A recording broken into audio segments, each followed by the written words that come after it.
So I'm going to talk about energy trends in a very broad sense. I'm going to talk about those at a global level, at a national level, and a state level. I'm going to talk about problems with fossil fuels, and I'm guessing that this audience is probably really familiar with those, so I'm going to go through that really fast. I'm going to talk about sales trends, electric vehicles, solar, and wind, and what's happening in those industries. And then I'm going to focus on Michigan and what's happening with renewable energy here in Michigan. I'm going to talk about the utilities' reaction to the success of renewables, which has been striking, and policy changes. It's actually, I can only think of one other time in the last 25 years when there's been as much happening in energy policy as there is right now. So from that perspective, we live in exciting times. You'll learn about Michigan's energy economy, and we really fit into national trends. As I looked at the statistics on Michigan, Michigan isn't like remarkably different than the rest of the country. We have a couple areas where we're a little different, but we're really following the trends, maybe trailing a little bit. Burning fossil fuels creates numerous problems, and if we're going to avert climate change, we're going to have to make drastic cuts in our CO2 emissions. Wind and solar are still small. They used to be negligible. They were so small they just didn't matter on any kind of chart. That's no longer true, and they're growing very quickly still. Rooftop photovoltaic installations are now perceived as a serious threat to the utility companies, and they are striking back. And Michigan energy policies are undergoing some dramatic changes right now. I'm going to talk about those. So we talk about fossil fuels, and I just like to set the historical tone here. Fossil fuels are relatively new. Until the Industrial Revolution, all of our energy was renewables. Remember we used to talk about alternative energy? It was the alternative to fossil fuels and nuclear, right? So before the Industrial Revolution, there wasn't alternative energy. This was the energy, right? If you wanted to get warm, you lit a fire, and that was usually wood. It might be peat, it might be dung, but you burned something, and it was a biofuel. And if you wanted to get some work done, you hooked up some horses, right? Muscle power was the dominant way that things got done. You might move things with sails, and if you wanted to do some real industrial sort of activity like grinding grain, you used the power of the wind or the power of water. It was all renewable. These weren't alternatives to anything. They were the way things were. If you look at energy consumption in the world with the start of the Industrial Revolution, you can see originally here we've got biofuels, right? It was all biofuels. And then we started adding coal, and then we started adding oil and natural gas and hydroelectric power and nuclear, and you get this exponential growth curve of our consumption of energy, so that in the period from 1820 to 2000, we increased our consumption of energy 25-fold.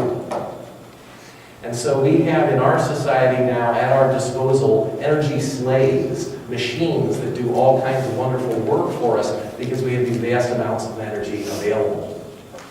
That curve's just a little misleading because population was growing exponentially during that period as well. In this curve, we're looking at world energy consumption per person, right? And you see there's still that sort of exponential curve there, and you can see the different fuels coming online. But it's about a factor of 4 increase in per person energy consumption since the Industrial Revolution. And I look at that sounds a little low to me because we live in the wealthy West, right? So if you look at the energy consumption of a subsistence farmer in India or Bangladesh, well, their energy consumption really hasn't changed, right? So ours has been able to go up a whole lot more than 4 times. Moving from the global numbers to the national numbers here, this is the history of energy consumption in the United States from the Industrial Revolution.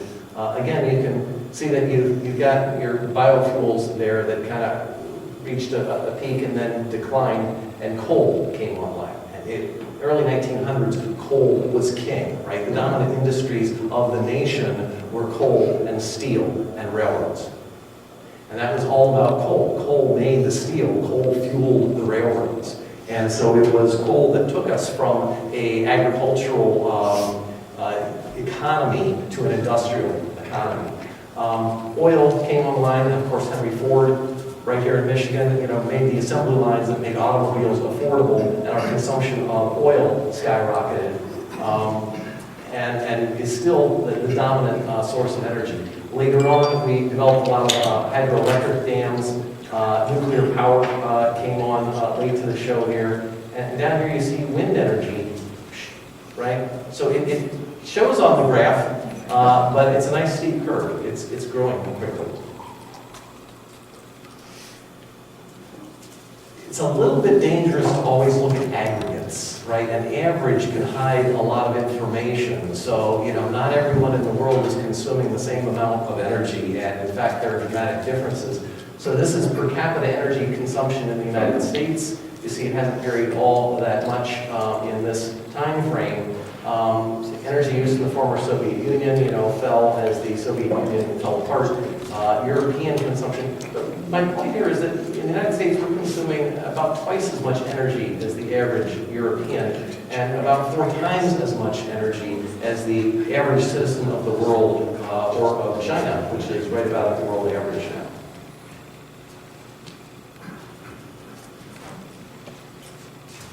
This is a view here in the U.S. of where we get our energy, and you see that petroleum is still king, and its second cousin, natural gas. Natural gas is often discovered with petroleum. Coal is smaller, but still important. The nuclear powers is still a chunk there. Renewable energy, 10%, sounds pretty good. But a lot of that is still hydro, which isn't really expanding much in this country. We've developed the good hydroelectric situations. Wood, we're still burning a big deal of wood. Biofuels here has grown, and that really represents ethanol and biodiesel. And we've got a sizable ethanol industry here in Michigan. Wind is now, kind of on the map, and solar is still very small. Okay, this is a very busy chart, but I love it. So this is U.S. energy use, and then I'm going to show you the same chart for Michigan.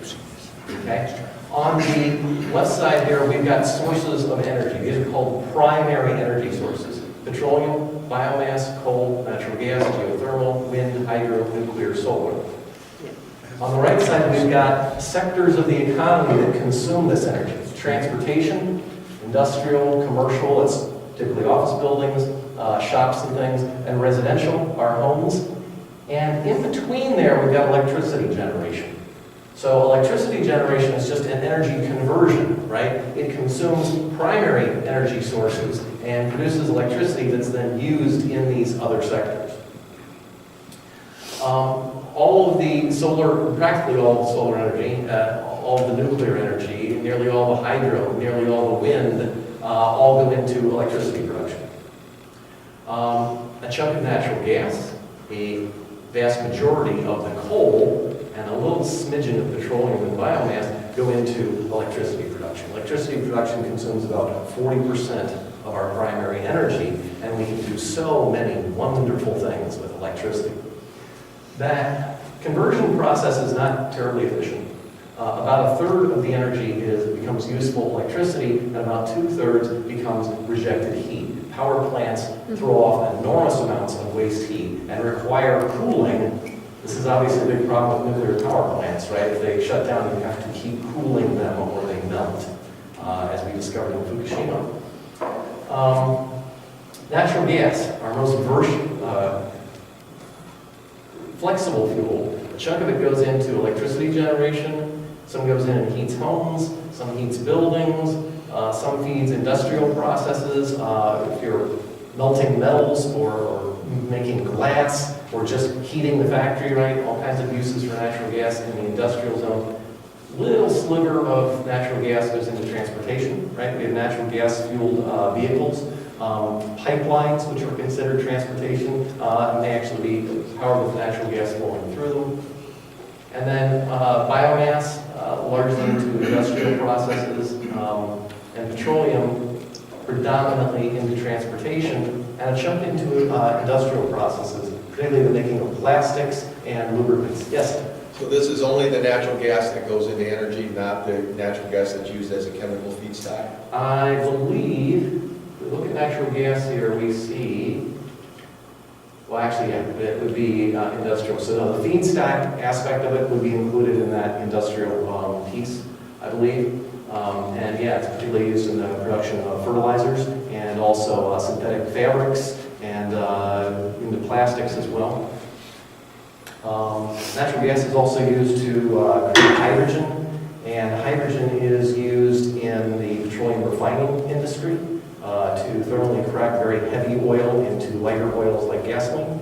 And it's also used in food production. So if you see on a food label hydrogenated vegetable oils, that means they added hydrogen in a chemical process, and almost all of our hydrogen is produced from natural gas. This is the same diagram only for Michigan instead of the country.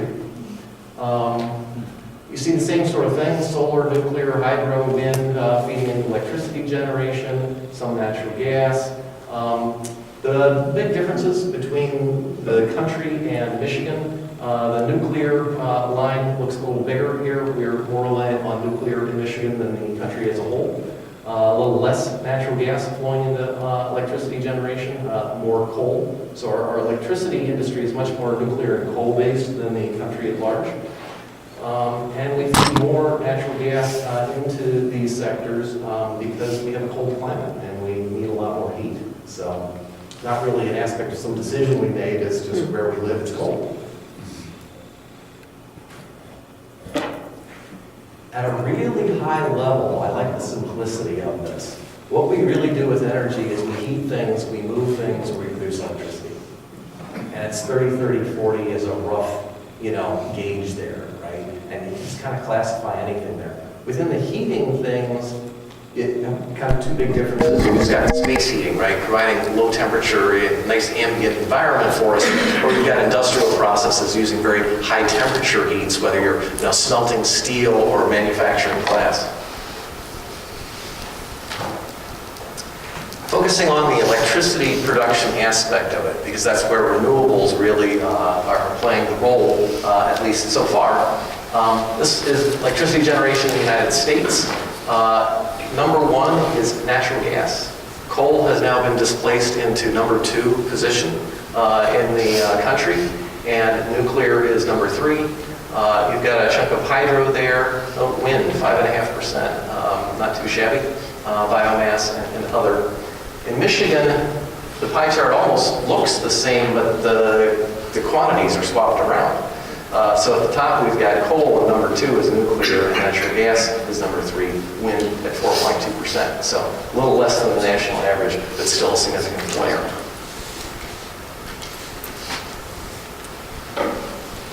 So fossil energy in Michigan. So Michigan is a large state from a population perspective, right? You always see this in the elections. We've got, a good number of electoral college members. We're the 10th largest population in the state. We've got 3% of the country's population, 2.6% of its gross domestic product. And so I put that in there because when you look at how much of different things we're doing, you would expect it to be sort of in line with our population, right? Coal production is 0. We have no operating coal mines in Michigan anymore. We did back in the 1950s. They closed out. But we're a large consumer, 9th in the country of coal, a little disproportionately high compared to our population. We have very little oil, and we produce very little oil. We consume a good bit of oil. We have some natural gas reserves here. We have some production. We're now 18th in the country, and our natural gas production is in decline. We consume a lot of gas. We're in the top 10 there, again, because of our cold climate. We produce electricity kind of in line with our population. Our CO2 emissions are right in line with our electricity production. But we are number 1 in the country in the storage of natural gas. The storage of that, not the production, but the storage. And that's a geological fluke. We have underground caverns that are tightly sealed. They'll hold gas.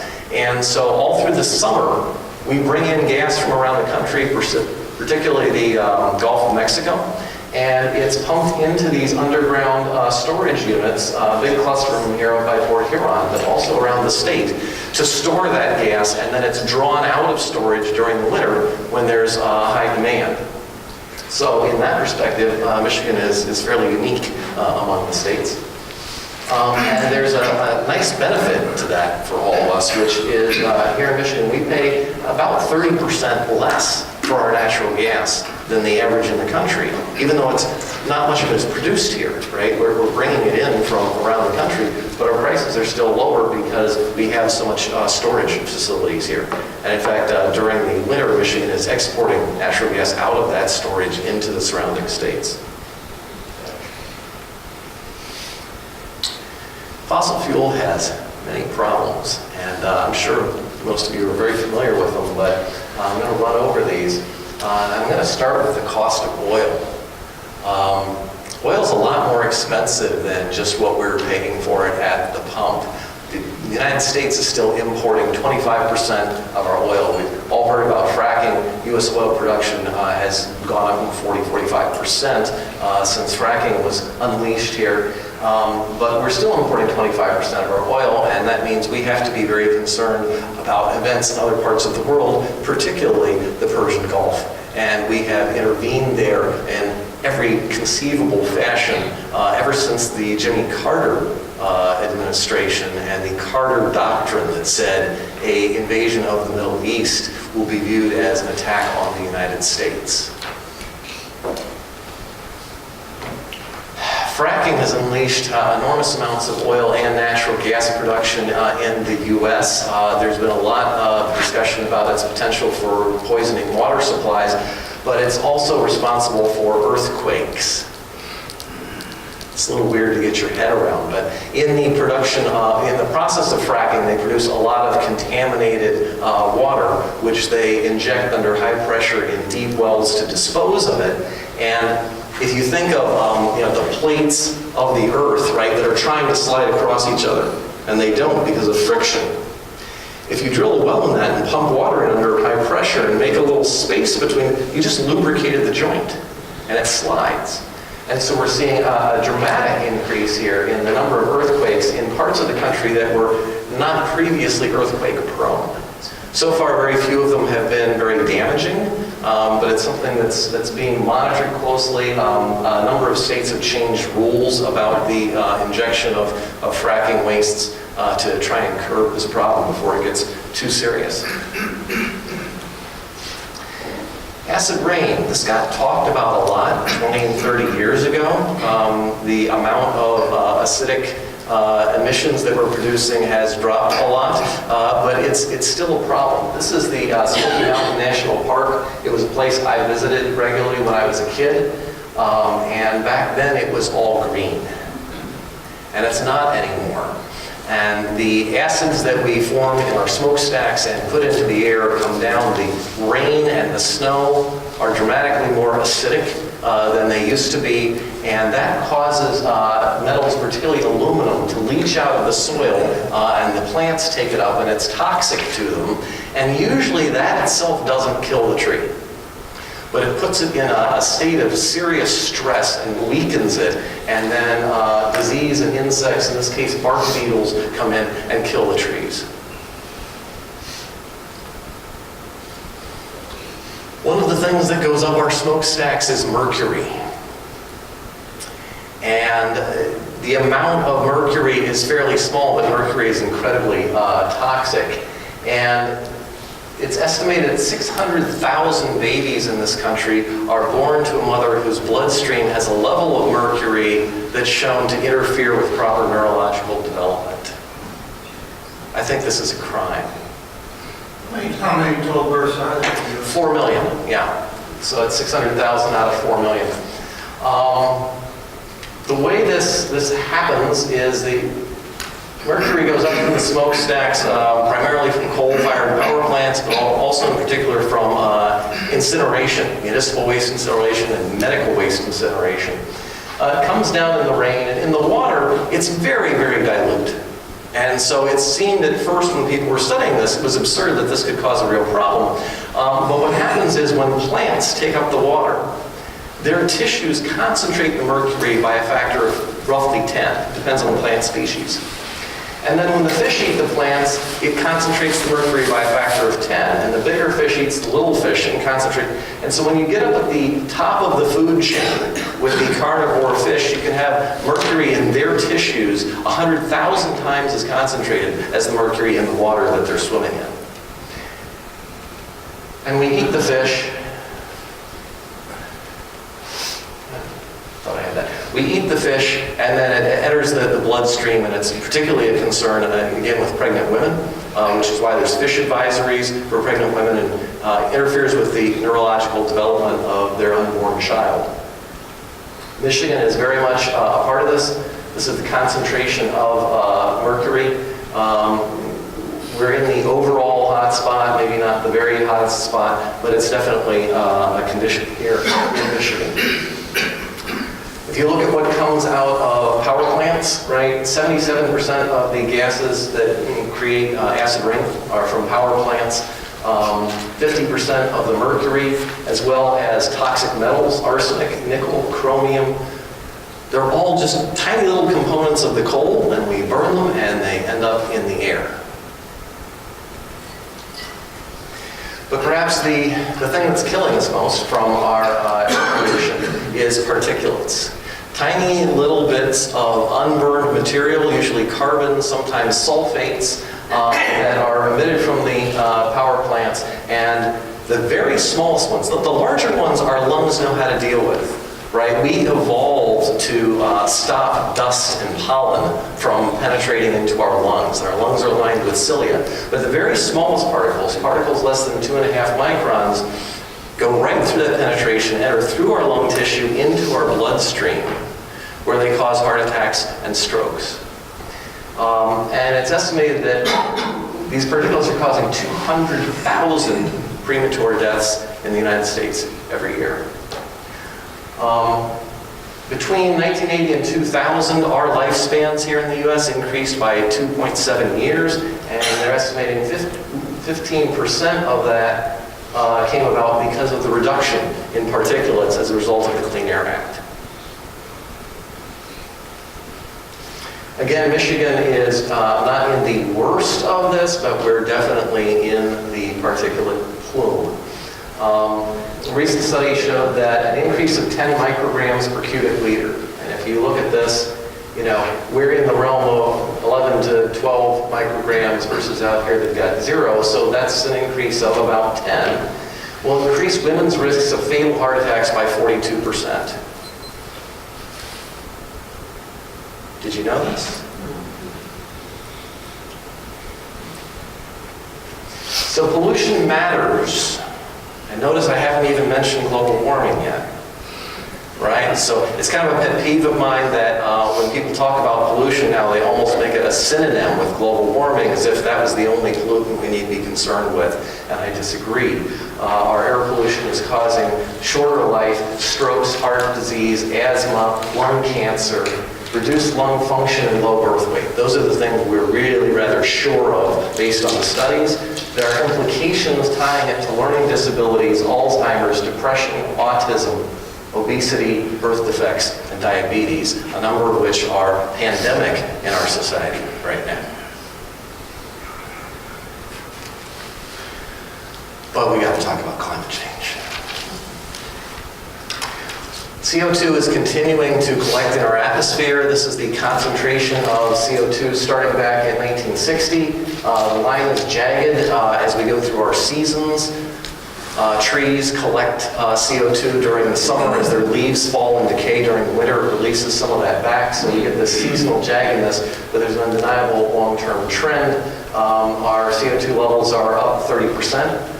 Methane, which is also a very potent global warming gas, is up 140%. And our concentration of CO2 is the highest in the last 800,000 years. Now, of course, that means that 800,000 years ago it was actually higher, right? So the Earth goes through cycles, and it's just one more cycle. Well, 800,000 years ago, there were no Homo sapiens on the planet. That's how long ago that was. was.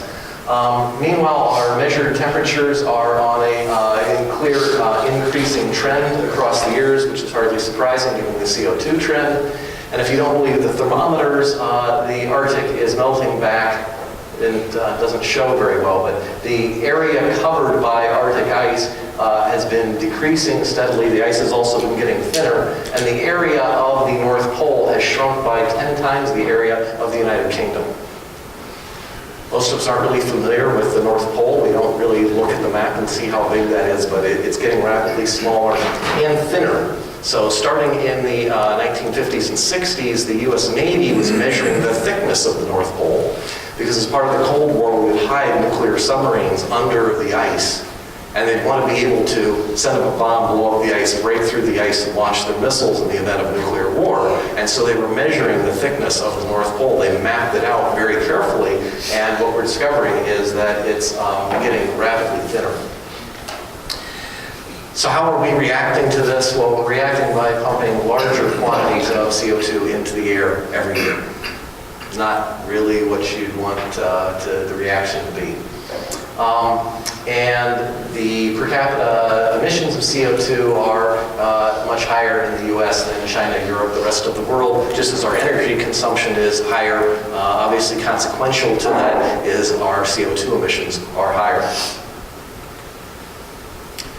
So how much would we need to cut our CO2 emissions to bring the environment back into balance?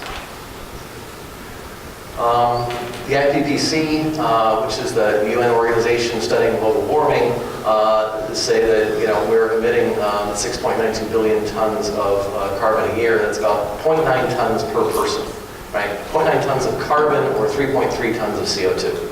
It can get confusing reading this because some things report carbon weight, some report CO2 weight. The CO2 is heavier because you've added oxygen to it.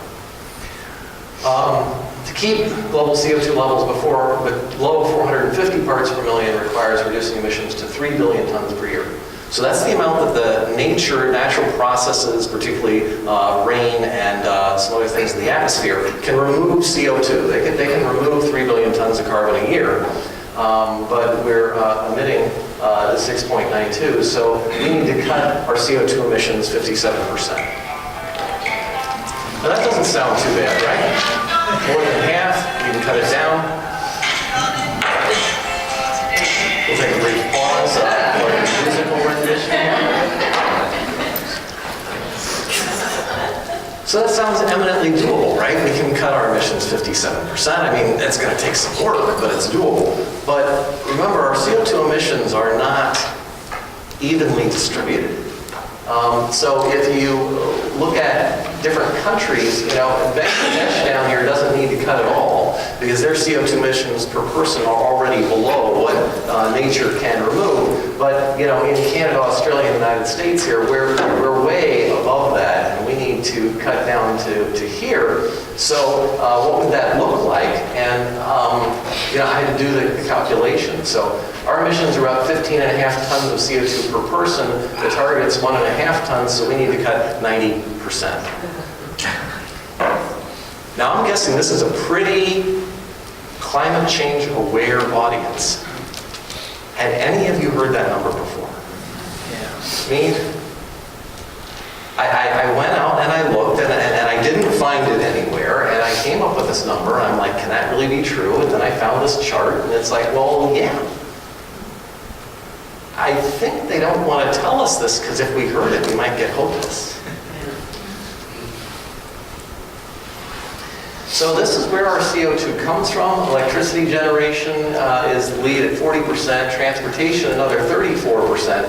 So imagine if all of our electricity production was zero carbon. It was all wind, solar, whatever, and all of our vehicles were electric vehicles charged off of that zero carbon power system. That would reduce us 74%. We wouldn't really get to the 90. But it'd sure be a good start. So let's start there. Let's not lose hope. Let's light a candle rather than curse the darkness.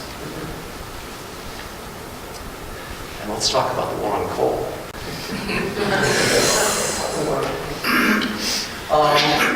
Electricity production from coal in the United States is on a steep decline. If you look just back in 2003, we were getting 51% of our electricity from coal and 17% from natural gas. Now we're getting 30% from coal and 32% from natural gas. The decline in coal use in this country is driven only in very small part by solar and wind. It's driven primarily by cheap natural gas, which came about from fracking. So our electric grid is getting cleaner, and our emissions of all those nasty chemicals and CO2 are all falling as a result of fracking. These are coal power plants in the U.S. These green ones here were proposed and defeated. And amongst existing plants, we've got the sort of reddish pinkish ones here were retired and retirements announced. There are a lot of coal plants closing in the country. They tend to be the older plants and the smaller plants. But they are closing. If you look at this trend in Michigan, back in 2009, we had 66% of our electricity came from coal, and now that's down to 36%. So Michigan's definitely a part of this trend, moving away from coal and to natural gas, and a little bit of wind. DTE made a really dramatic announcement here. They said they're going to reduce their CO2 emissions 80% by 2050. 2050 is a long time away. A lot can happen between now and then with an announcement. But they said a 30% reduction by the early 2020s, 45% by 2030. They're going to add 6 gigawatts of renewable energy, 3.5 gigawatts of natural gas, with a steady retirement of coal plants, 11 by the early 2020s. 3 of them were retired in 2016. And they'll be at 0 coal by 2040. The DTE CEO said that the goal is 40% renewable energy, mostly wind, because, and I quote, wind continues to be substantially cheaper. This is an economic decision made for economic drivers, which is why the price of renewable energy is so terribly important. If you look at investments being made in power plants, let's see, we have fossil and nuclear here. So in 2016, this is the investment in billions of US dollars here in fossil plants and nuclear plants. This is the investment in solar PV, in wind energy, in large-scale hydro, biopower, and other. The point I want to make here is that we are consistently, year after year, investing more in solar and wind than we are in fossil fuels and nuclear combined. I think that's really impressive. It's very slow to change how your entire fleet of power plants is generating electricity, because power plants last a long time. They may be in operation for 40 years, 60 years, 100 years, but we're constantly replacing them, and we're constantly building new ones. And so looking at where we're investing in the new ones is really telling you the direction of the future. Global electric production, if you look here, non-renewable electricity is still 3/4 of it. The renewables are about 1/4, but a big chunk of that is hydropower. Wind's about 4%, and solar PV is about 1.5%, so wind and PV, 5.5% of global electric production. This was in 2016. They're growing so fast, I think 2017 would be about 6.5%. So it's moving. So when we look at renewable energy systems and we talk about how much renewable energy costs, and this is so central to the discussions right now, right? 30 years ago they said renewable energy just didn't work. And then when it worked over and over again, they said, well, renewable energy just can't scale. And then when we built 100 megawatt wind farms, they said, well, it's just too expensive. And that's where the argument is riding right now, but it's not just the trends are in our favor, the facts are in our favor. There's 2 ways to look at the pricing here. The easy way to get good numbers is the installed cost per watt of generating capacity, right? This is a real one-time cost. When you build the thing, you know what it cost, right? It's very clean. Within policy and regulatory areas, they like to use the levelized cost of energy.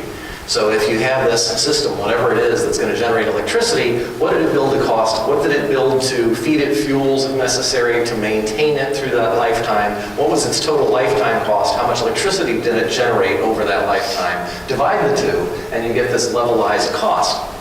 But inherent in that calculation are some assumptions about interest rates, the cost of equity, and tax policy, right? Which can complicate all that. So if people are projecting the levelized cost of something we just built, it's still subject to, you can have different studies come up with different numbers, right?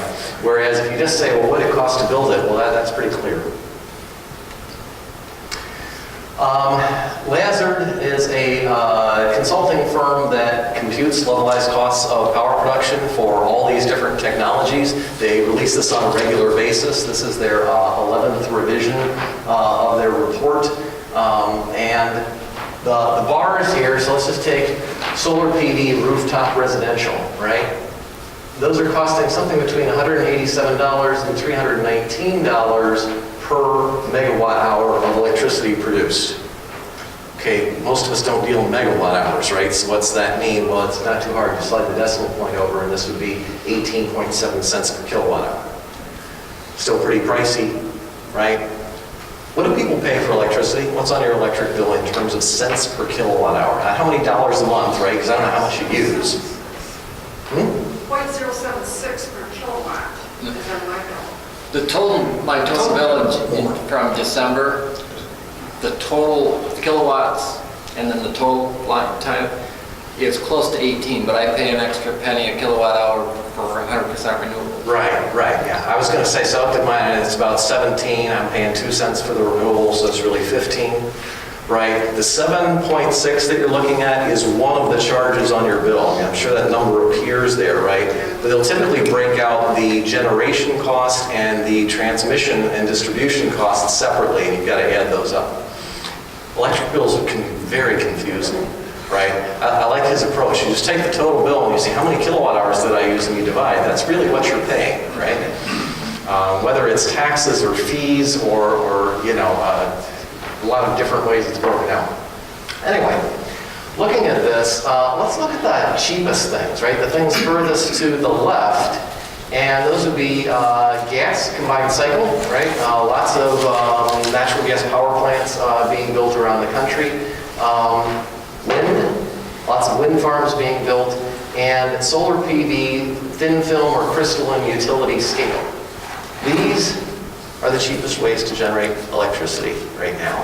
And if you look at what's being built in the country, it's exactly those three things. There are very few coal plants and only 2 nuclear plants under construction in the country. It's all about gas, wind, and solar, particularly gas and wind. Now, do these figures include the cost of storage? Since different forms The storage of electricity, storing they do not, no. That's a very good point. They also do not include any sort of government incentives or subsidies. So things like the production tax credit and the investment tax credit do not show up on this chart. They actually have another chart just like it that includes those, that shifts the renewables significantly to the left. You showed how Michigan was bigger than the rest of the states in gas storage. Yes. How does it rank with other states with energy storage? In terms of electricity? Yeah, well, like Yeah. So if you look at how utilities can balance out their load by storing energy temporarily, right? The predominantly and leading way that's done all across the world is not with batteries. That's what you read about right now. Batteries, and there's some of that being done, particularly in Hawaii and California. But the predominant way it's done is with pumped storage. And again, Michigan kind of falls right in line with that. We have the Ludington Pumped Storage Facility. It was built when 2 of our nuclear power plants were constructed, so the power plants could be run all through the night. And at night they pump water up into the reservoir on the hill, and during the day when we need the electricity, they run it down through turbines and generate electricity. And it acts in net like a giant battery. Specifically to your question, I don't know how we rank with other states. My information is that there's only 5 states that have more energy storage. I believe that. Yeah. That there's not a lot of pump storage facilities in the U.S. Yeah. California has water reservoirs in the mountains, and so at night they pump residential water up into the mountains, and in the daytime they get the water and the power back. Mhm. And the Tennessee Valley Authority is the other area where people pump up a dam and then get it back the next day. They're also in Iowa doing some energy storage with compressed air in underground caverns, but I don't have any figures on that. If you look at the deployment of solar and wind as a percentage of electricity supply, Europe's in the lead. What we've got here is blue for wind and red for solar. They're getting 11+% of their total electricity from wind and solar, but the United States is second there at maybe 6.5%. Japan is predominantly solar rather than wind, which is different than all the other countries, right? And this development is ongoing. So this is where I said, in the beginning, solar and wind are now no longer trivial, right? You can't say 11% of your production is trivial. They're still pretty small.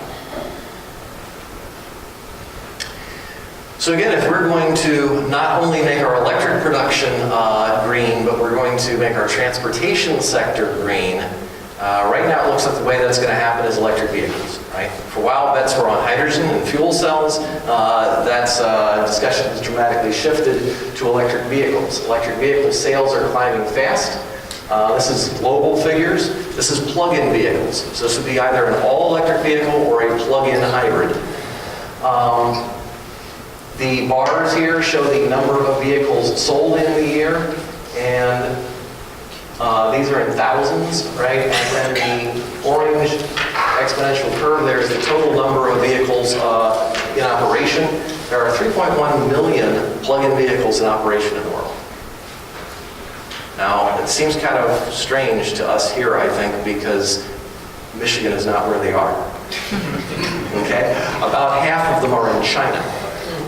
And within the U.S., the concentration is highly in California, right? So we don't encounter them nearly so much. But they're still less than 1.5% of sales and 0.3% of the total vehicle fleet. Not enough to make much difference yet. And we'll see if the growth trends continue or not. This shows where they're selling. So you can see the United States, you got two shades of red here. United States down here, China, about half of the world's sales. Where's our color codes? Oh, the European Union, Norway. Norway has the highest per capita concentration of electric vehicles in the world. So if anybody says electric vehicles don't work in cold climates, yeah. These are projections of electric vehicle sales from two different consulting firms showing these exponential growths. The U.S. Energy Information Administration is not so rosy about their future. I'm not big on these kind of projections because I've just seen them be wrong over and over again. Time will tell what comes from that. But suppose we were going to replace our fleet of petroleum-powered internal combustion engine vehicles with electric vehicles. What would that mean to the electric grid? Here in the U.S., we drive about 3 trillion miles a year. That's one with 12 zeros, right? And as I look at different electric vehicles out there, they get roughly 3 miles to a kilowatt hour. Just like we say how many miles per gallon, we get 3 miles to a kilowatt hour, right? So at 3 miles per kilowatt hour, we need to add 1 trillion kilowatt hours of electric production if all of our transportation was going to be electrified. We're producing almost 4 trillion kilowatt hours, so we need to increase our production by about 1/4. I think that's just an interesting statistic, right? If you did that and you said, well, we have to increase our electricity production tenfold, that would be very disturbing. 25% is doable, particularly if the vehicles are charged at night when so many of the power plants are idle, although that might not apply if more of the power plants are solar, in which case we might actually want to charge them midday. The automakers are all in a race. The news is full of electric vehicle news. France and the United Kingdom have banned internal combustion engines by 2040. Wow.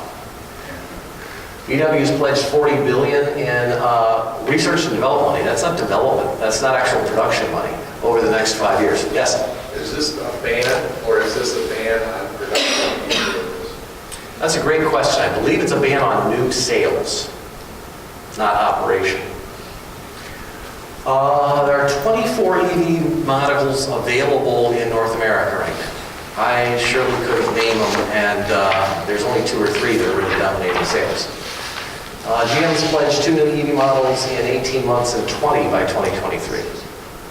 Ford's going to invest $11 billion in EVs by 2022. That was just in the recent news. Daimler has pledged $10 billion. There's a lot of investment, a lot of R&D going into electric vehicles. There's a lot of policy discussions about recharging stations and how we're going to do that. But we're going to move on from electric vehicles and talk about wind power. So I'm going to talk about gigawatts of electric generating capacity. And it's kind of a big number, right? So for comparison here, a large power plant is about 1 gigawatt. So the Fermi nuclear plant is 1.1 gigawatts. Total electric generating capacity in Michigan is 30 gigawatts. In the United States, 1,074 gigawatts. And I'm just throwing those numbers out so when I show you other numbers, you have a basis of comparison, right? Is 400 gigawatts big or small, right? And well, it's pretty big, right? Yes? Is that per year? No, so this is generating capacity. This is how much, if all of our power plants ran at the same time, how much power they'd put out.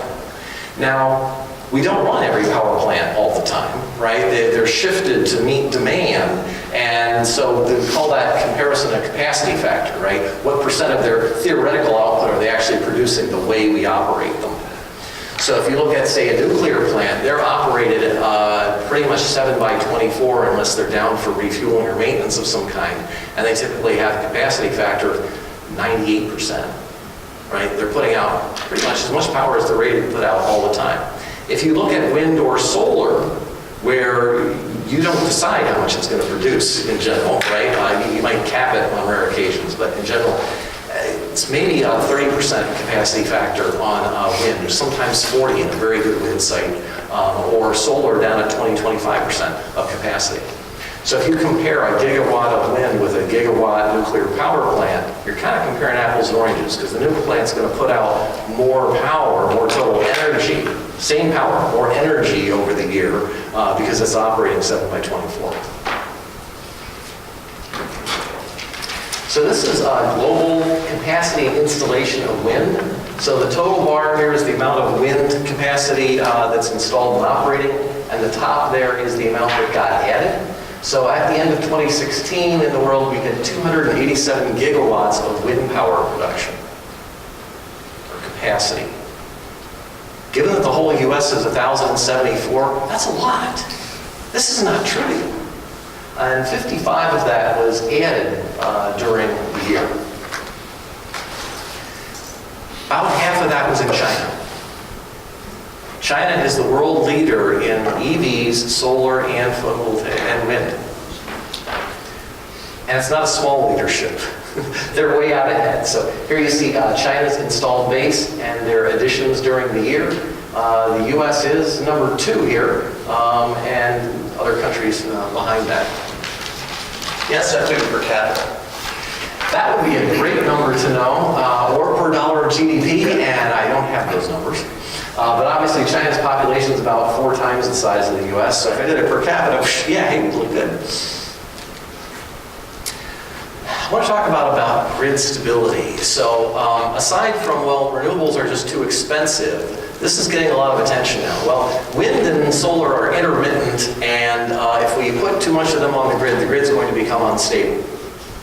No doubt that's true if you don't take, remedial measures. But 20 years ago, people were saying, well, more than 10 or 20%, and you're going to kill the grid. That has not proven to be true. Germany's grid is 30% renewable energy. Denmark is getting 38% of its power from wind. And wind is the most erratic, the least predictable source of renewable energy around. They're successfully getting 38% of their power from wind. Their grid is not collapsing.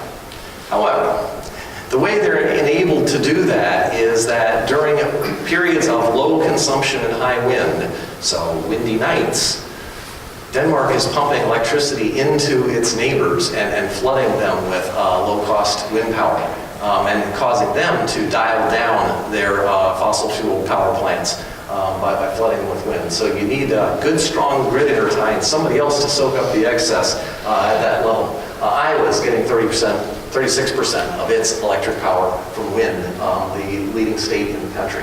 But my point is, one way or another, these grids have all remained stable. It's possible, it's doable. This is wind power deployments in the various states in the U.S. In terms of wind capacity, Michigan's 14th in the country.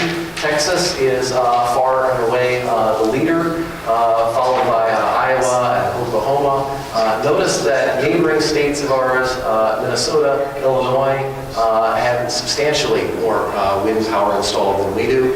It's not a question of geography and the resource, it's a question of policy and will. And we can do it here.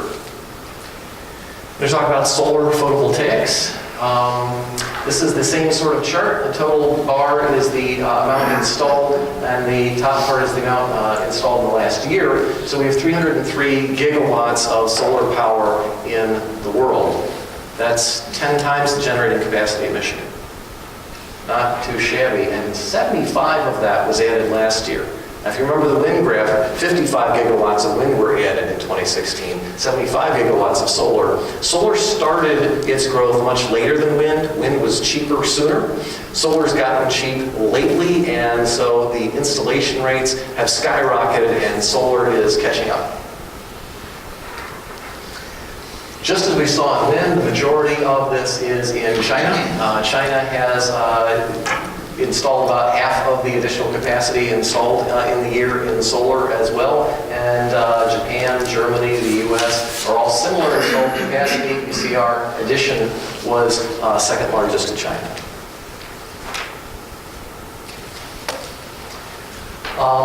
One of the things that's happened, when solar started, solar was very expensive and it was about off-grid applications, starting with satellites, which is about as off-grid as you can get.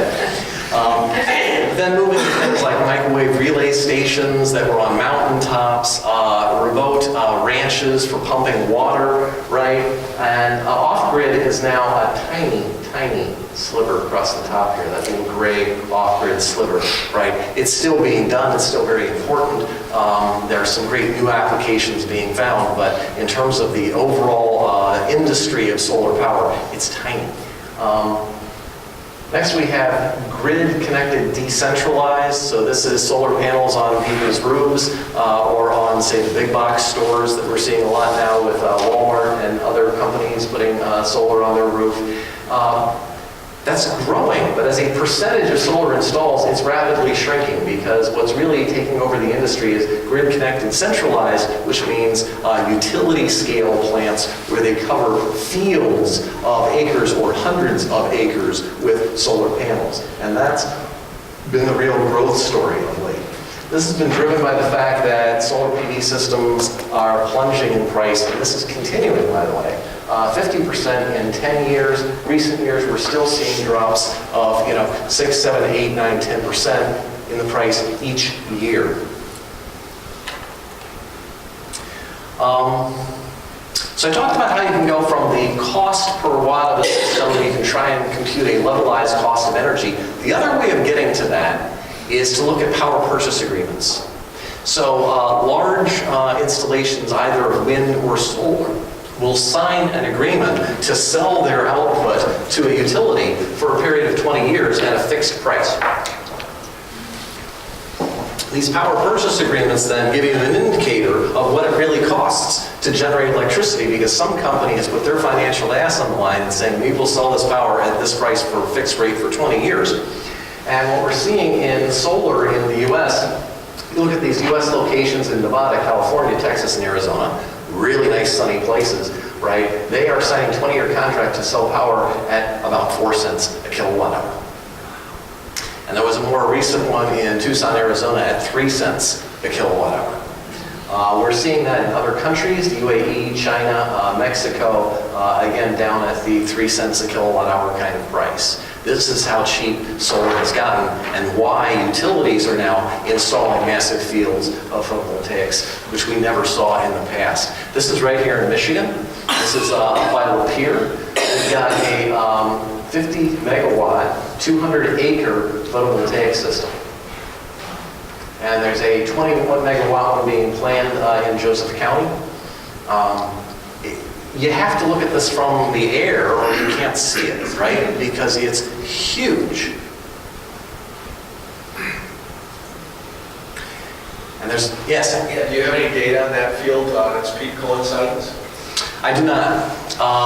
It just went into operation a couple months ago, so they wouldn't have that across a calendar year yet.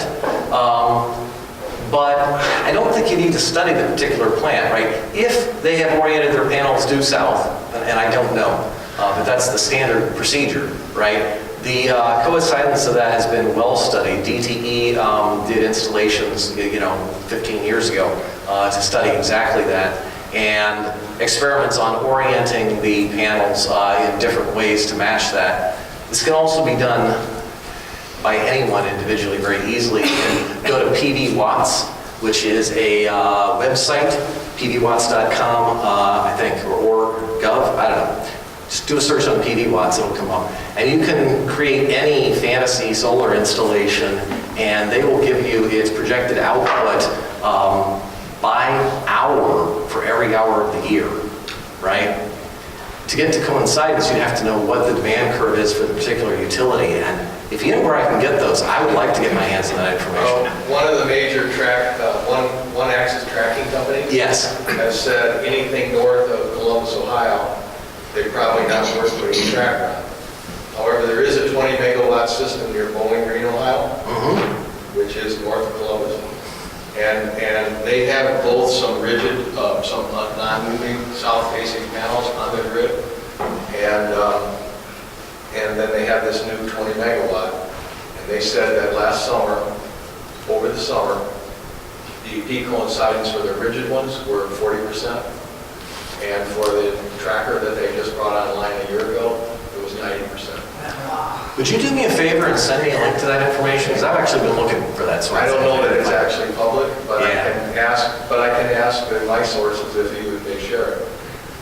That array has been now in the wintertime it's not as good because it's a one-way tracker, so at noon in the winter, it's not very good. But winter isn't our peak demand time anyway. But that coincidence was remarkable. So this is a big discussion point. I want to kind of bring, because I know he knows what he's talking about, but, so if you have an intermittent energy source like this, the question is how do you meet fluctuating demand? And it's very nice if your source happens to match roughly what the demand is, both through the hours of the day and seasonally. So certainly in Michigan and in most of the country, our peak demand is in the summer when we have a lot of air conditioning running. In particular in the summer, sort of not noon, but later in the afternoon and actually in the evening about 6 p.m. when the office buildings are still air conditioning and we all drive home and turn on our air conditioners at home and fire up the electric stove and the microwave and the television, and our peak demand can hit right there at 6. This has been a big problem in California, which has a very high solar penetration, that the solar is producing, at noon and 1 and 2 in the afternoon very nicely, but at that peak at 6 p.m., they're down to close to 0 if they've done a fixed mount facing due south. Now, there's a couple of ways with solar you can try and address that. He's talking about one, which is you put it on a mount that tracks the sun across the sky, and therefore it turns west as the sun's going down. And its output will go down somewhat because the sun's coming in through more atmosphere and at a low angle. It's going to be less, but it captures much more of it than a fixed mount. The other alternative is to position the fixed solar panels, but not face them pure south. Tilt them somewhat west. You're going to produce less kilowatt hours per year, but they're going to be produced more in the afternoon hours, which is when there's actually more demand. Yes? And what's nice for that system in Bowling Green is that Ohio is on the PGM system, which reaches out to New Jersey. And so they have the advantage of being on the west end of Yes. their rate structure. The other way to address this is with transmission, right? So if the peak demand on the northeast coast, where we have a huge amount of population, right, is at 6 p.m., well, that's only 3 p.m. in California, right? And there's been some of that in Europe that talked about long-range transmission to try and adjust for these peaks. All right. Jobs. So I had to have at least one slide about jobs. If you look at the United States here, right, this is jobs in millions. No, can't be millions. Hundreds of thousands. So 242,000 jobs in solar PV in the United States. The industry group says 260,000, close enough. 102,000 in wind power, right? There's a lot of jobs in this, and I'm going to talk about why that's important a little bit later here. If we look at renewable energy in Michigan, renewables are 7.3% of our total energy, right, versus a U.S. average of 9.5%. So, we're a little behind. Electricity production is 10% owing to the Renewable Portfolio Standard that was passed in 2008. That still ranks us 26, so about in the middle. But we have passed a RPS for 15% we passed it in 2016. By 2021, that'll drive increases in that if they wouldn't have been driven by other means.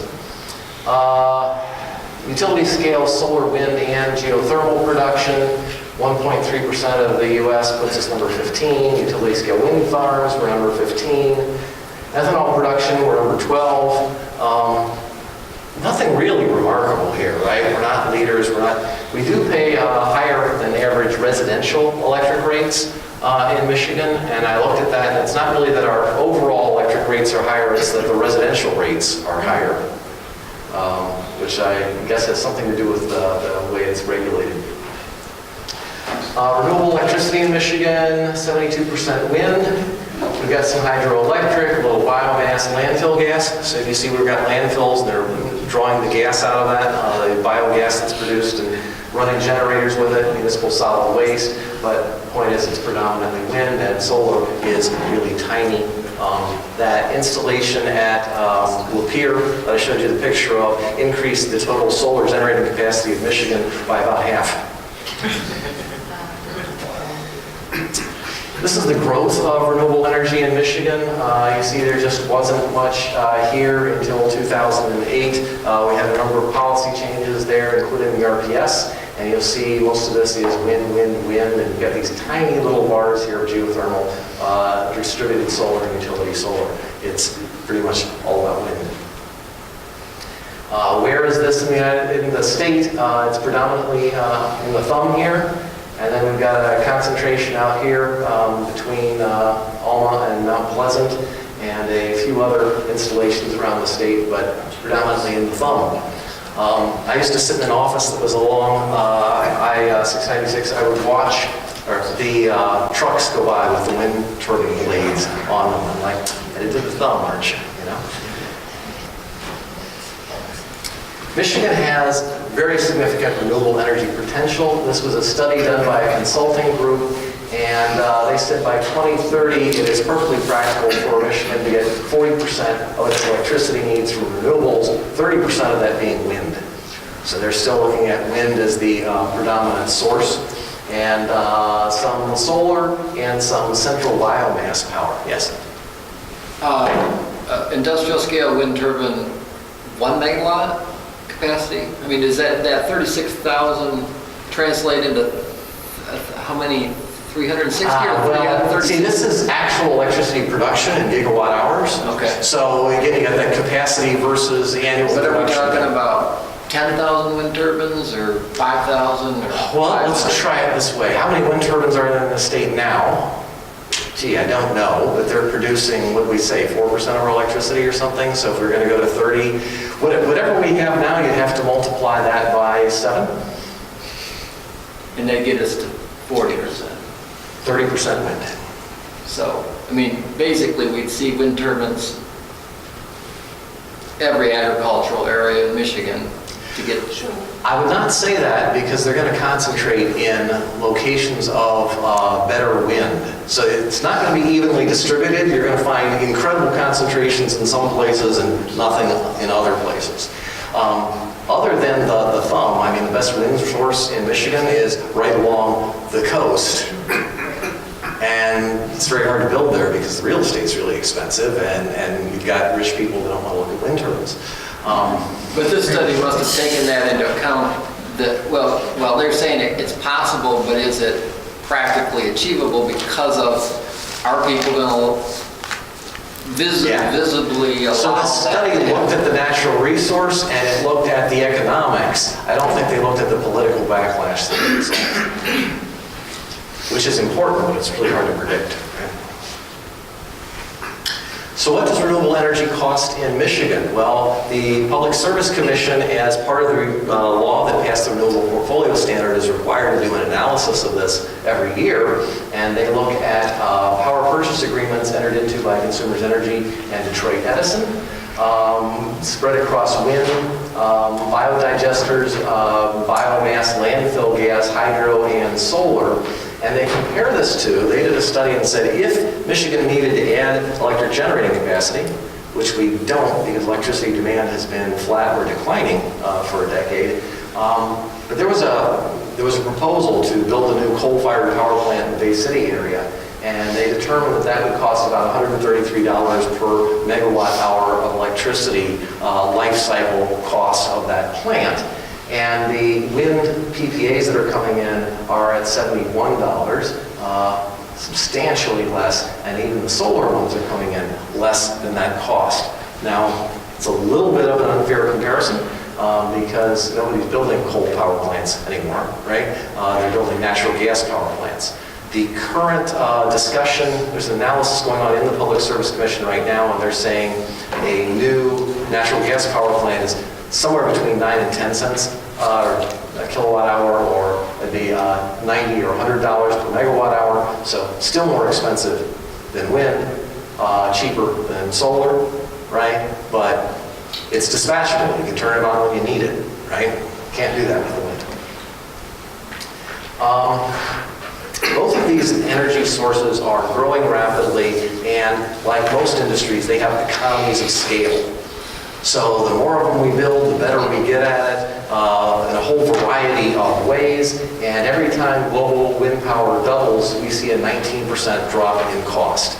Now, I don't know that that can continue forever, but it's been continuing throughout the lifespan of the wind industry. Solar, every time it doubles, costs are falling 24%. As the prices fall, that stimulates demand, right? There's more applications where it's economical, more it gets installed, which makes more economies of scale, which makes the price fall in a virtuous cycle. Meanwhile, electric utility rates are not falling, they're going up, or at least the residential ones. And so obviously, and the solar is getting cheaper, electricity is getting more expensive, at some point those cross and this becomes highly desirable. But not someday. It's already happened.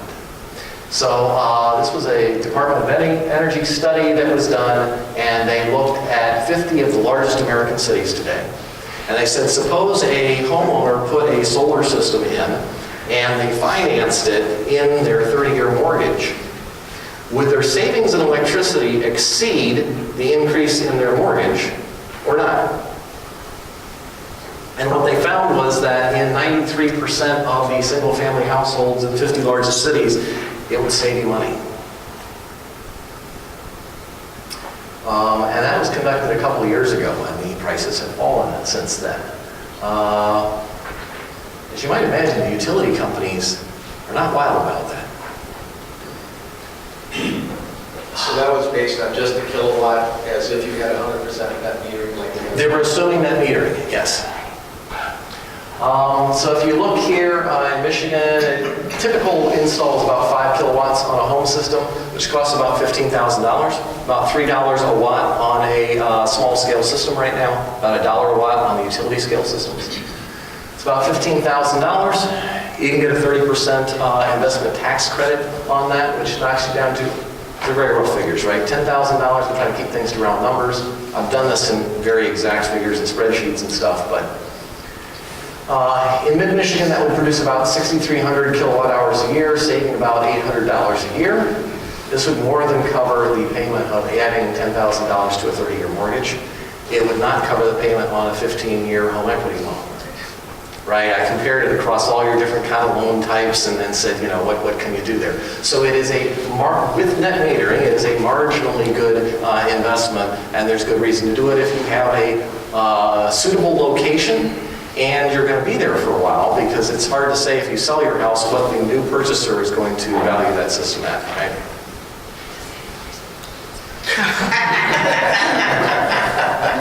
The utilities really didn't like this.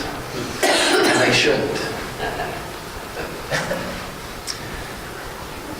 So Energy CEO said that small-scale wind, solar, and net metering constitute a mortal threat to the existing utility system. And it's true. The Detroit Edison Institute warned of irreparable damages to revenues and growth prospects of the utilities. This was out of Forbes in 2013. Why did 2013 this start? Well, it started with the Edison Electric Institute doing a study on this, and you understand the future is already here, it's just unevenly distributed. So the things the utilities are worrying about happening, they didn't have to forecast and guess. It was happening in California and Hawaii. In Hawaii, 1/4 of all homes have solar systems on their roofs. And they're flooding power into the grid during the day and drawing it out at night, creating operational problems for the grid and wiping out residential sales. Yes? In This Old House episode, they're requiring storage for systems in Hawaii now. I didn't know they were requiring it, but I know it's being done. Construction, Okay. if you believe this. Well, I know there was a substantial utility scale solar system put in with storage as part of it, and I got figures on what that cost and stuff. But I had to pare down my slides, folks. I am looking at the time here. Anyway, so they said if PV, in 2013, PVs at home scale were costing $5 a watt instead of $3, right? And they said if it drops to $3.50 a watt, the targeted addressable market, right, people who would benefit from doing this is going to grow 500% in 18 states and 20 million homes. And, so that would be a bad thing for the utilities. And then they came back in 2015 and said, oh, gee, we're already there. Because solar prices were dropping so fast. So it's not just green tree huggers that are saying solar is economical. This is the utilities study, right? This is the Edison Electric Institute that financed this study and came to this conclusion. Now, utilities don't have a problem with solar. They're installing it like gangbusters. They don't want us to put it on our roofs and feed it back into their grid with net metering because it's a raw deal for them.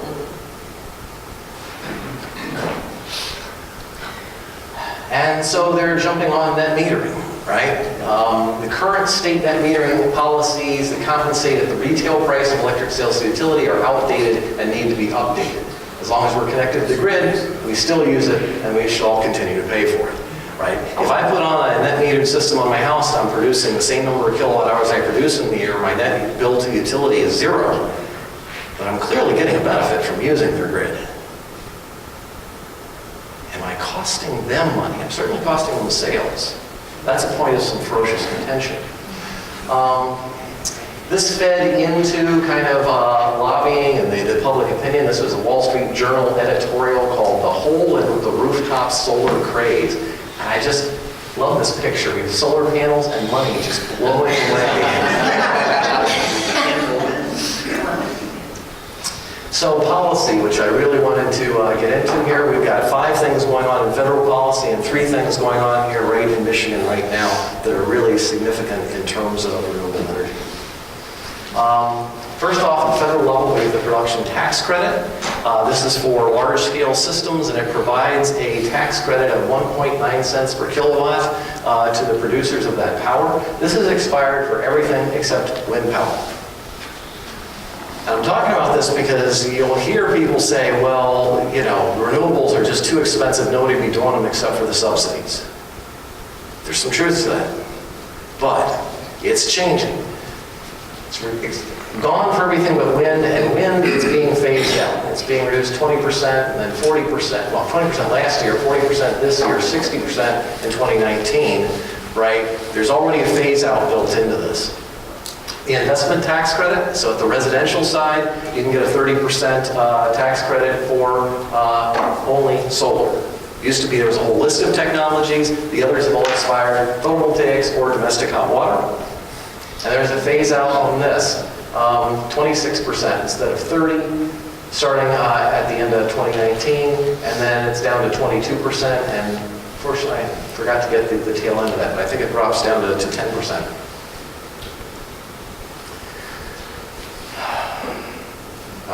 Before I get into that. So my point of these two is to say that there are some very significant federal subsidies to renewables right now. Commercial wind is getting the production tax credit. The smaller scale stuff is getting this investment tax credit. They already have phase outs built into them.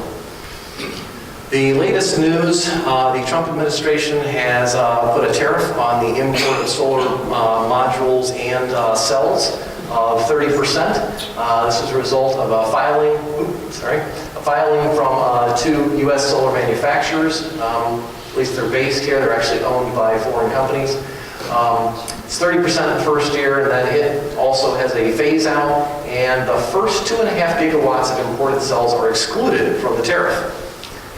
They have not yet announced how that 2.5 gigawatts is going to get allocated. Whether it's a first come, first serve, and we're going to have freighters full of solar steaming into the harbors on January 1st, or are they going to allocate that by country or by company, or it's unclear at this point. But everything after the 2.5 gigawatts, and we're importing a lot more than that, is going to be subject to the tariff. We're currently importing about 90% of all our solar modules. So this is very significant for the solar industry. This isn't going to nip at the heels. This is going to the heart of it. The solar energy industries is estimating a loss of 23,000 solar jobs because less solar will get installed because it's more expensive.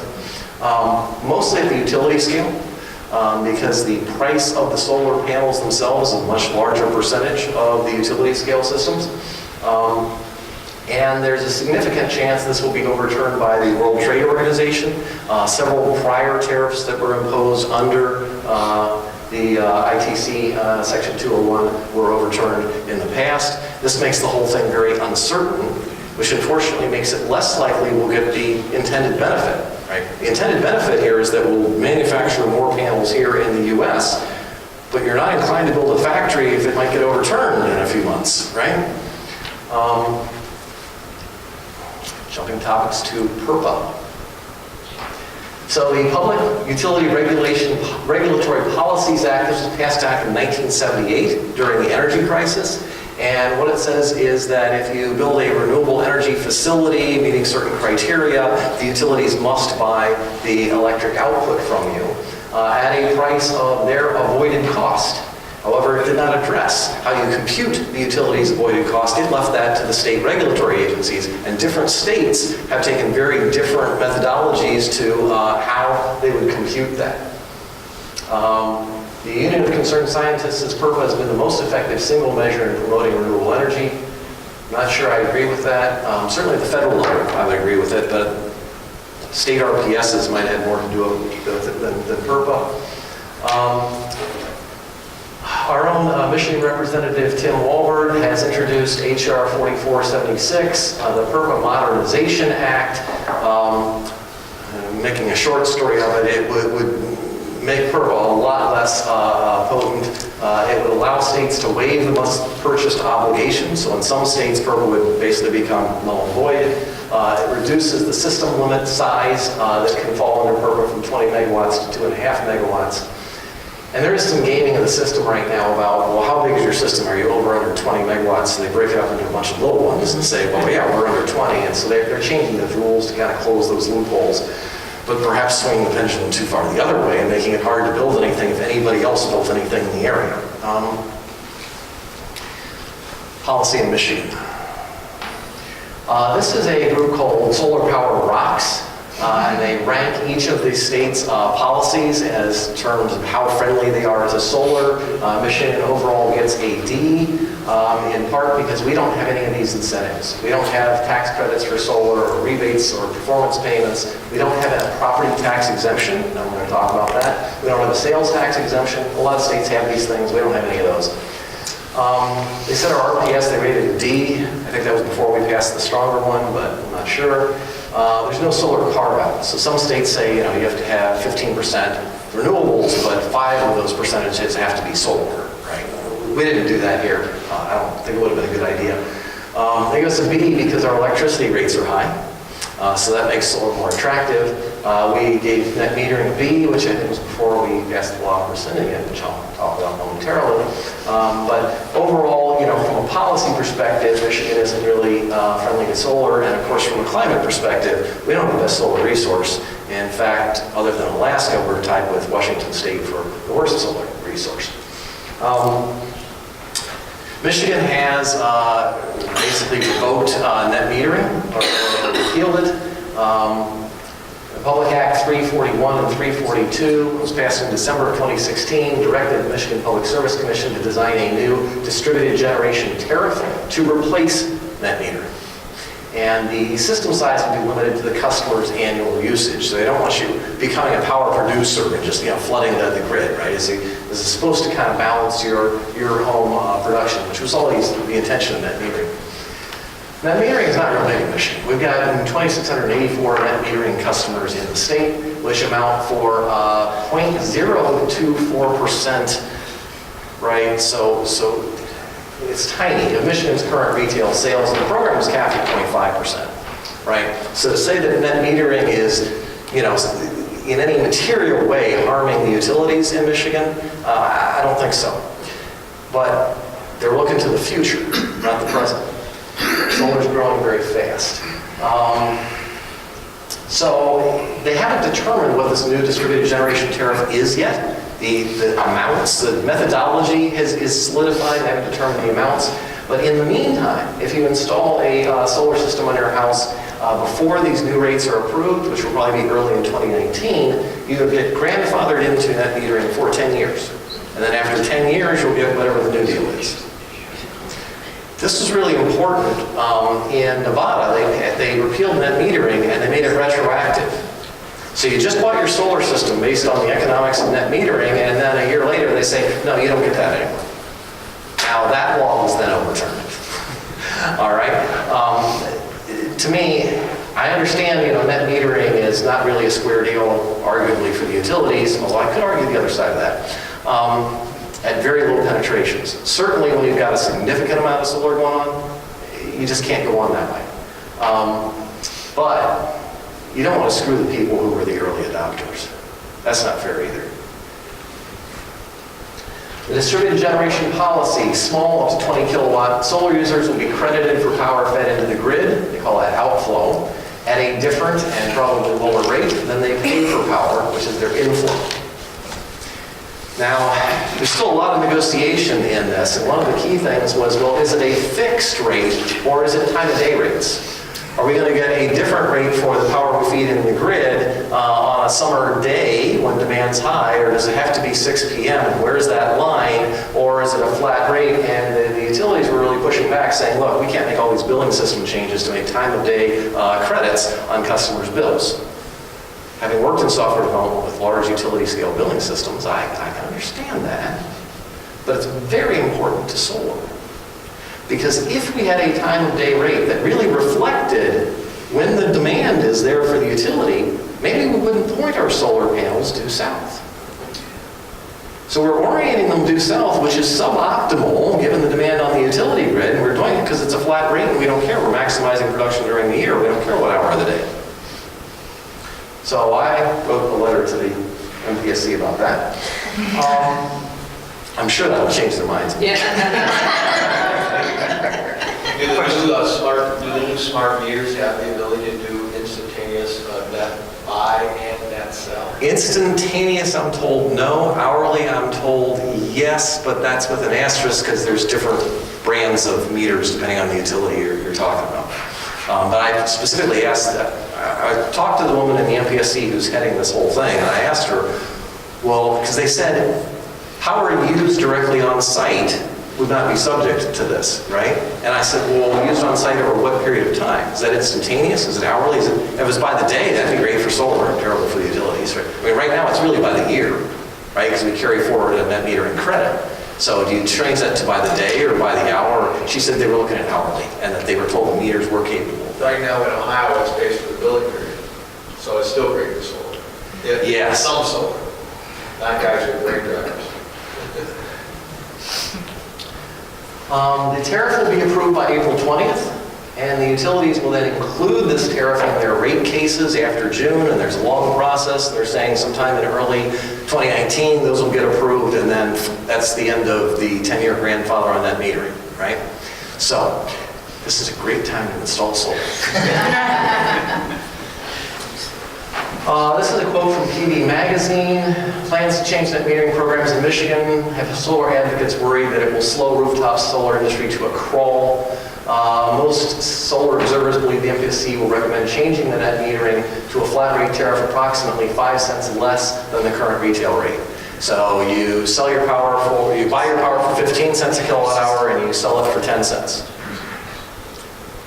That doesn't sound too awful, but the economics of home-scale solar right now are just marginal anyway, so this will end people installing it purely for economic reasons, which has never really been our biggest driver, but then we only have 2,600 installations, right?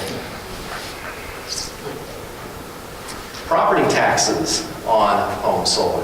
So from 2003 to 2012, all alternative energy system equipment was exempted from property taxes. And wind systems still are, but when they rewrote this law, they kind of left solar in limbo. It's really unclear. I read some mind-hurting legal opinions on this. Is a PV system real property or personal property? That's a little bit unclear, but the State Tax Commission guide is supporting that solar is personal property. But the guide is not binding law, it's a recommendation. But it's not clear if it's residential personal property or industrial personal property, and they are taxed somewhat differently. Ann Arbor has started applying property taxes to photovoltaic systems, and depending on your property tax rate and such, that will gobble up 30 to 100% of the value of the electric output of your solar system, which is, after all, about to decrease by a third as a result of the rescinding of net metering, right? So this is kind of a 1-2 punch on home-scale solar. There is a bill in the Michigan House, 5143, that would reinstate the tax exemption for solar.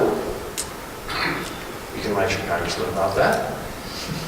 The MSC is also revisiting PURPA. They set the rates that utilities paid for electricity under PURPA 25 years ago and haven't changed them since.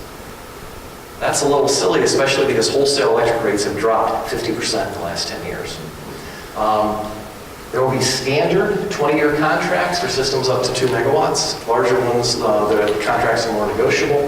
They actually have completed the consumer's energy rate case for this. There's a number if you want to look it up. But what the company that built the system gets is complicated. There's a per kilowatt hour energy price, and then there's a monthly capacity payment. And one expert said that on a solar system that would amount to about 9.5 cents per kilowatt hour. If that's true, I'm predicting a plethora of solar systems between 1 and 2 megawatts are going to be built in Michigan while that holds. We'll see. So I'm taking one expert's opinion on how you convert that capacity charge into cents per kilowatt hour, but we'll see. You remember when we had the Lazarus chart there of levelized cost, right? Solar was considerably less than 9.5 cents kilowatt. So, all right. I'm just a little bit late. CO2 emissions are continuing to climb. The planet's getting warmer. The U.S. needs to cut 90%. That's if we allocate CO2 emissions on a per capita basis. Yes? So in regard to that 90%, you're still utilizing large power plants that say burning clean or natural gas, but you're still producing carbon dioxide. That's not going to get you to 90%. Right. Not even close. Natural gas power plant produces about half the CO2 per kilowatt hour of a coal-powered power plant, and that doesn't get you even close to the 90%. It's a step in the right direction, but then that natural gas plant's going to be running for a long time, right? Solar and wind provide about 6% of the world's electricity, and installations are accelerating based on economics. With renewable energy taking over the grid so quickly, there is hope if subsidies are allowed to phase out gradually and new barriers are not erected. Federal tariffs on imported PVs will slow home scale and especially utility scale solar for however long they last. If that HR bill passes and guts PURPA, that would greatly limit the large-scale installations to utility-owned systems that still get built, right? It won't be a third-party building it and selling it to the utility. The utilities will buy them, which might be a little slower than otherwise. Hard to say for sure. Michigan's small-scale solar economics are good, but they're about to change. Between the DG tariff and the application of property taxes, it's going to kill the economics. It's not to say nobody will install solar. People were installing solar when it was outrageously expensive, but it's not going to be good for the economics. The PURPA review could be, and it's a little unclear at this point, a big stimulus for mid-scale solar installations, right? Not as big as that one in Lapeer, that's 50 megawatts, but not the small thing you see in somebody's backyard either. That's everything I've got. I will stay here and answer questions as long as anybody wants, but you know, there is food called. And again, if you want a copy of the slides, send me an email. I'll shoot them to you. We're going to post them on the website.